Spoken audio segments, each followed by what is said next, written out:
నా జనులెన్నడు సిగ్గుపడరని వాగ్దానము చేసి నెరవేర్చితివే.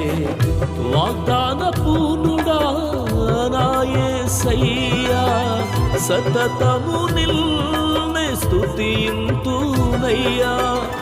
వాగ్దాన పూర్ణుడా నా యేసయ్యా, సతతము నిన్నే స్తుతింతునయ్యా.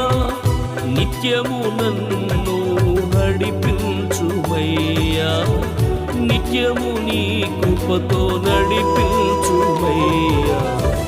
నా మంచి స్నేహితుడా, నా మంచి సమరయుడా, నా మంచి స్నేహితుడా. మహాగణుడును మన రక్షకుడునైన మన ప్రభువైన యేసుక్రీస్తు వారి ప్రశస్తమైన నామములో ప్రతి ఒక్కరికి మా హృదయపూర్వకమైన వందనాలు తెలియచేస్తూ ఉన్నాం.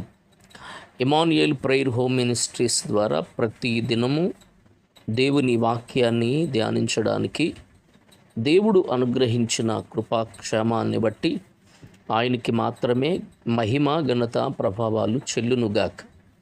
ప్రియులర, దేవుని వాక్యాన్ని మనం ధ్యానం చేసుకుందాం. పరిశుద్ధ గ్రంథంలో నుండి హెబ్రీయులకు రాసిన పత్రిక 1వ అధ్యాయము 10వ వచనం నుండి కొన్ని వచనాలు మనం చదివి ధ్యానం చేసుకుందాం. హెబ్రీయులకు రాసిన పత్రిక 1వ అధ్యాయము 10వ వచనం నుండి. మరియు ప్రభువా, నీవు ఆదియందు భూమికి పునాది వేసితివి. దేవుడు ఇక్కడ ఏం చేశారు అనంటే, ఆయన ఆదియందు భూమికి పునాది వేసితివి. దేవుడు చెబుతున్న మాట ఏంటి అనంటే, ఆదికాండంలో ఆయన మనం ఆలోచన చేస్తే ఆదియందు దేవుడు భూమి ఆకాశములను సృజించెను అని మాట్లాడుతుంది మొట్టమొదటిగా. ఇక్కడ వాక్యం చెబుతుంది, నీవు ఆదియందు భూమికి పునాది వేసితివి. భూమికి పునాది వేసింది ఎవరు అనంటే యేసయ్యా. ఈ భూమిని, ఆకాశమును, సూర్యచంద్ర నక్షత్రములను, ప్రకృతిని, జలచరములను, ప్రాకు పురుగులను, జంతువులను, ప్రతీది దేవుడు చేసినటువంటి సృష్టి. కనుక మానవుడిని మాత్రం తన చేతులతో ఆయన చేశారు. వాక్యం చెప్తుంది, ఆదియందు భూమికి నీవు పునాది వేసితివి. ప్రియులర, మనం గమనిస్తే గనుక చూడండి, ఆకాశములు కూడా నీ చేతి పనులే. అవి నశించును గాని నీవు నిలిచియుందువు, అవన్నీ వస్త్రము వలె పాతగిల్లును. ప్రియులర, గమనించాలి, భూమికి పునాది వేశాడు దేవుడు. దీని గురించి వాక్యం సెలవిస్తుంది. ద్వితీయోపదేశకాండము 4వ అధ్యాయము 19వ వచనంలో, సూర్యచంద్ర నక్షత్రములైన ఆకాశ సైన్యమును చూచి మరులు కొలుపబడి, నీ దేవుడైన యెహోవా సర్వాకాశము క్రిందనున్న సమస్త ప్రజల కొరకు పంచి పెట్టిన వాటికి నమస్కరించి వాటిని పూజింపకుండునట్లును మీరు బహుజాగ్రత్త పడుడి. దేవుడు చెబుతున్న మాట ఏంటినంటే, సూర్యచంద్ర నక్షత్రములైన ఆకాశ సైన్యమును, అంటే నక్షత్రములను, ఆకాశములో ఉన్న జ్యోతులను, వీటన్నిటిని చూచి మరులు కొలుపబడి, అంటే నీ మనసు వాటి వైపుకు తిరిగి, నీ హృదయము ప్రేరేపించబడి, నీవు సర్వాకాశము క్రిందనున్న, అంటే ఆకాశం పైనున్న, ఆకాశము క్రిందున్న సమస్త ప్రజల కొరకు పంచిపెట్టిన వాటికి, అంటే ప్రకృతిని, ప్రకృతిలో ఉన్న చెట్లను, జలచరములను, వీటన్నిటిని దేవుడు నేను చేశాను. కాబట్టి వీటికి పంచిపెట్టిన వాటికి నమస్కరించి వాటిని పూజింపకుండునట్లును మీరు బహుజాగ్రత్త పడుడి. ఇది ఖచ్చితంగా దేవుడు మాట్లాడుతున్న మాట. ఇది బహుజాగ్రత్త పడుడి. ఎందుకంటే ఆకాశము, భూమి, సూర్యచంద్ర నక్షత్రములు నా చేతి పనులు అని మాట్లాడతాడు దేవుడు.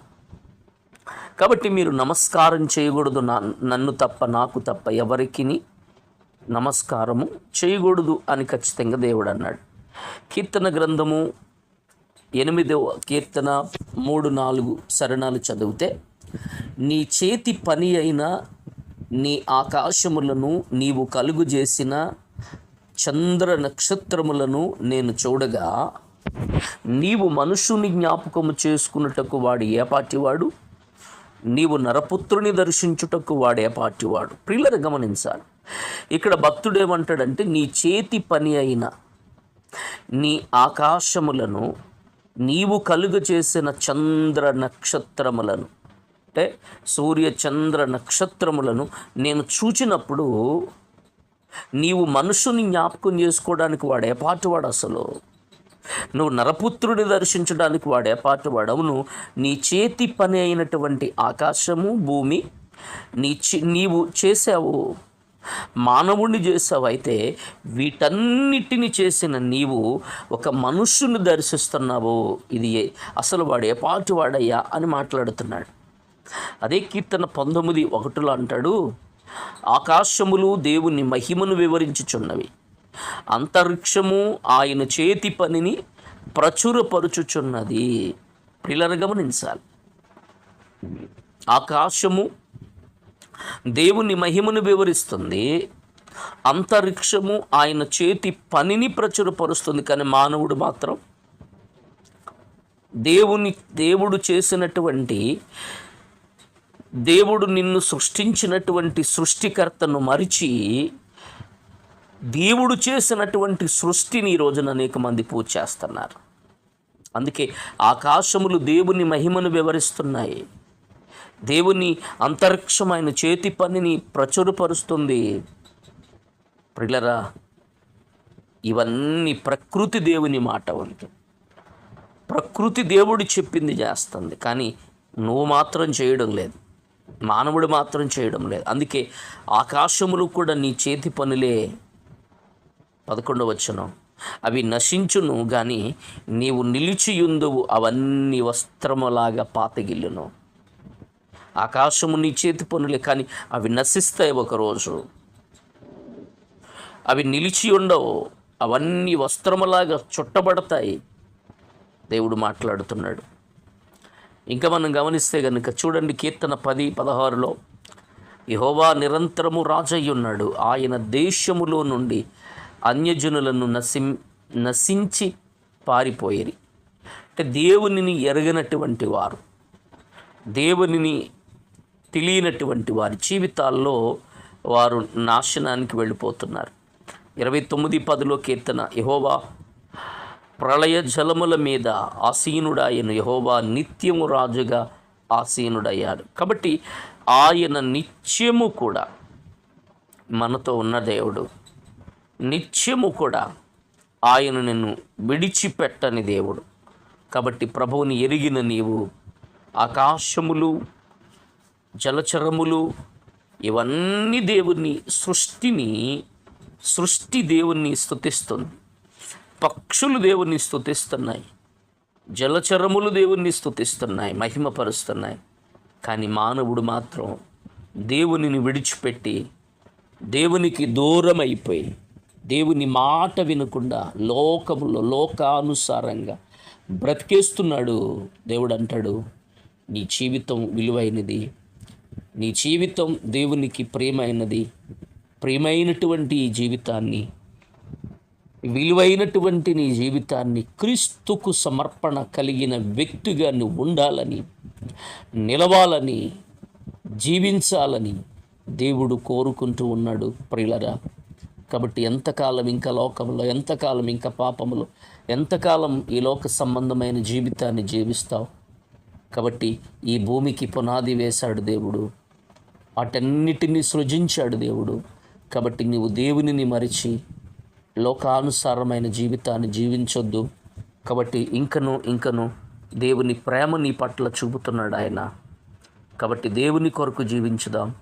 ప్రభు ఆయన కృప, ఆయన ఆశీర్వాదము మీ జీవితంలో దేవుడు ఇవ్వాలని ఆశపడుతూ ఉన్నాడు.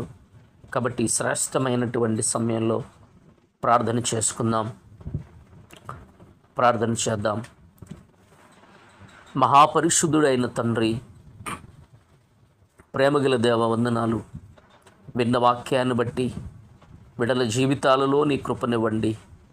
ఆకాశ నక్షత్రములను నువ్వు సృజించావు నాయన, అవి నీ చేతి పనులే దేవా, నీకు లోబడుతున్నాయి.